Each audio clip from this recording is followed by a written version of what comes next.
Welcome to the Consultants Training Institute's Emerging Leaders Series. I am Brian Jones. Featured in the background is the statue of historic Massachusetts Indian chief Massasoit. He was a friend to the early Pilgrim pioneers. This installment of the Emerging Leaders Series features a discussion with Marc Bello, also of Massachusetts.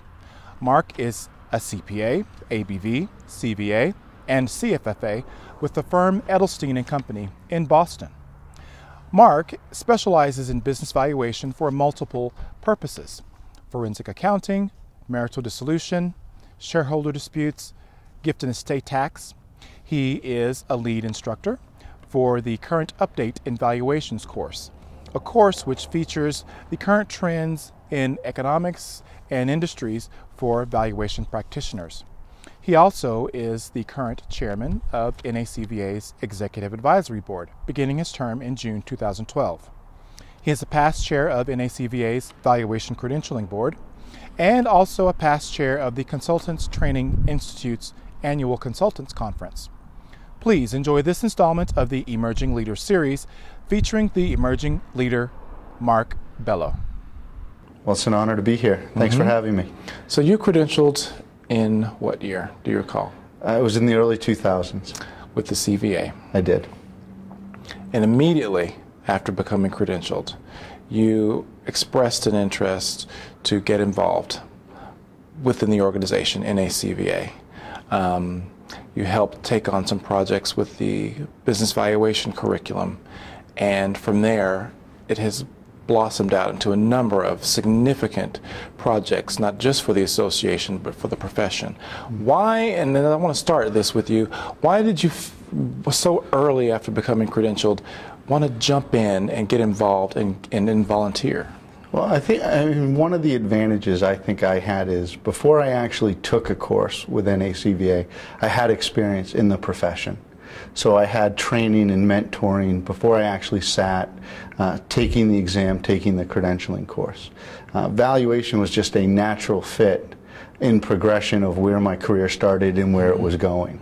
And by the time I got exposure to NACVA, I was just ready to take that to the next level. Okay, so you had really, so what was your firm? Where were you working? What were you doing? Well, I started right out of college. I started in the auditing group at Grant Thornton in Boston. Okay.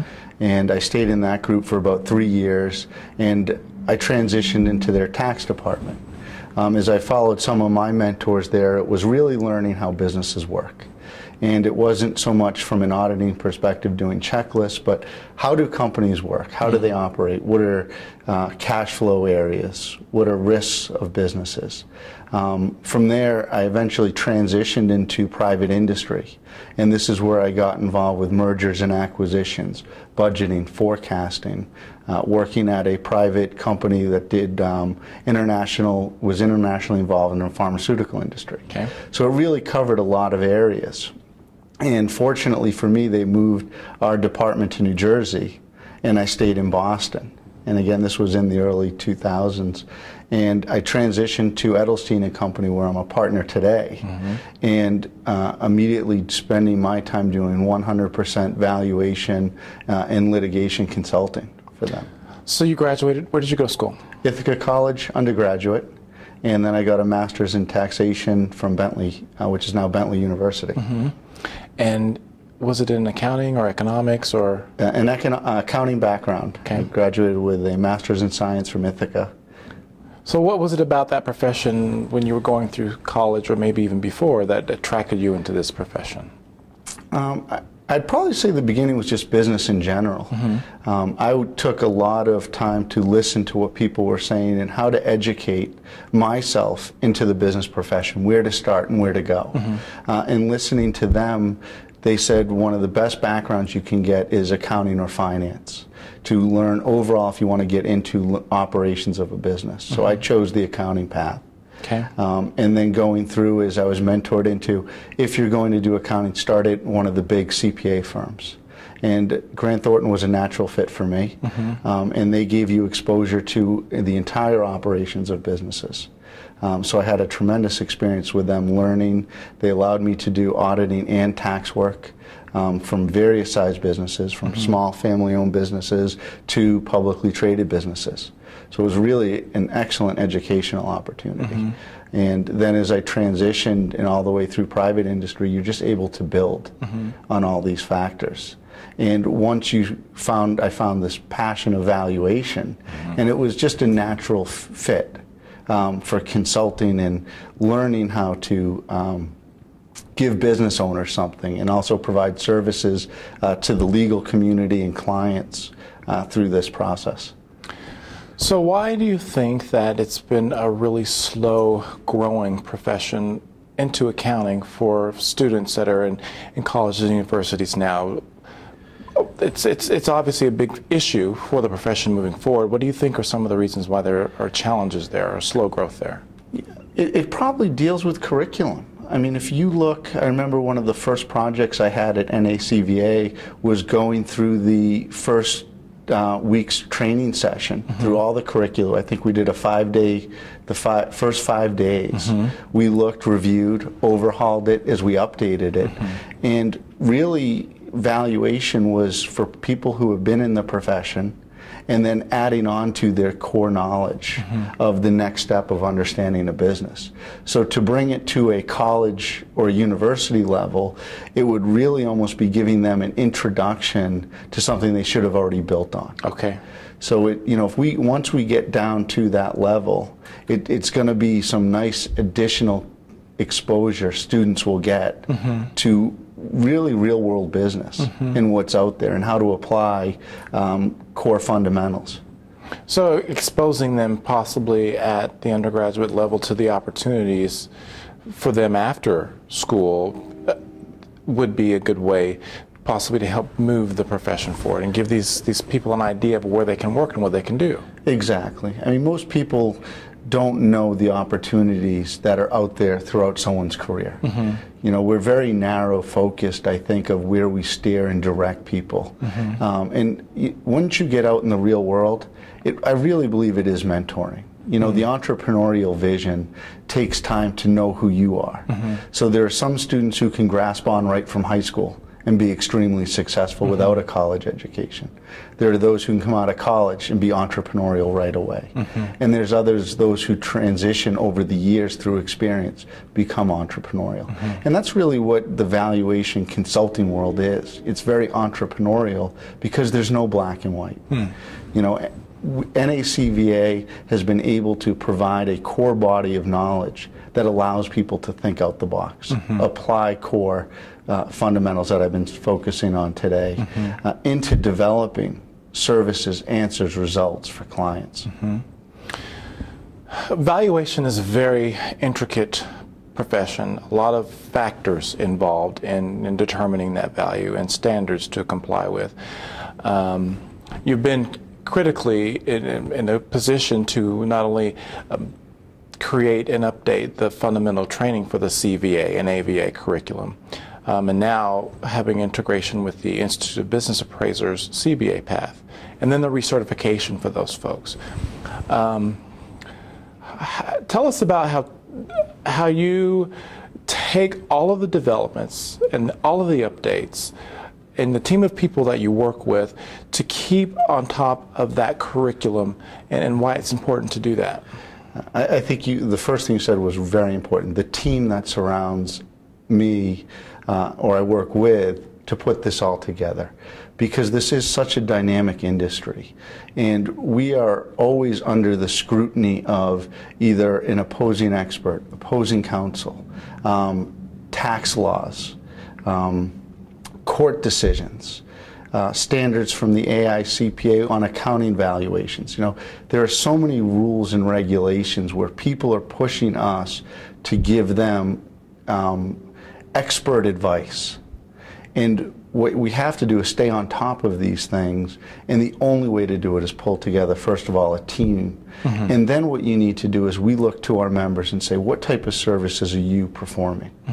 And we try to give them the best education, simplified, easy to use, and make them efficient so they can deliver products that are at a superior level to their clients and be cost efficient in doing it. Going into this year's cycle of education, we've just we're in the middle of our annual conference, and we'll be through December training several hundreds of candidates in valuation and litigation and financial forensics. What are some of the hot topics, really current issues and trends that are really kind of at the top of the surface right now? And that's a great question, because it really, in hot topics and valuation, you are running the full gamut from not only our professional standards. We just, in this conference, presented to our audience the merger of the IBA and the NACVA standards that are in full compliance and match AICPA standards. So now we have 3 of the 4 leading valuation groups, all with the same standards, which make it nice if you have a CPA, a CVA, or your CBA. It's very easy to do a valuation. Or AVA. Very easy to comply with standards now. If you get into looking at the cash flow and financial statements of a company, one of the hottest topics in divorce or matrimonial is the personal versus professional goodwill issue. Is there enterprise value, professional goodwill? How do you determine it? How does it affect value? There's always court decisions affecting how we look at FLPs, how we look at gift and estate taxation. And yesterday we also heard some great presentations on cost of capital and where you're going and how to adjust it and how to determine it and how to defend your value. And then finally at the end, once you have your value, looking at discounts and premiums. We're really getting into valuators who have to drill down. Once you get discounts, where do you find the data to actually make the subject company you're looking at and compare it to where you get empirical data to take a discount for, say, marketability? So there's really a lot happening throughout the beginning to end of a valuation today. A lot of information and techniques to consider. So someone new coming into this profession, just getting credentialed or considering going into a credentialing path, what advice would you give them?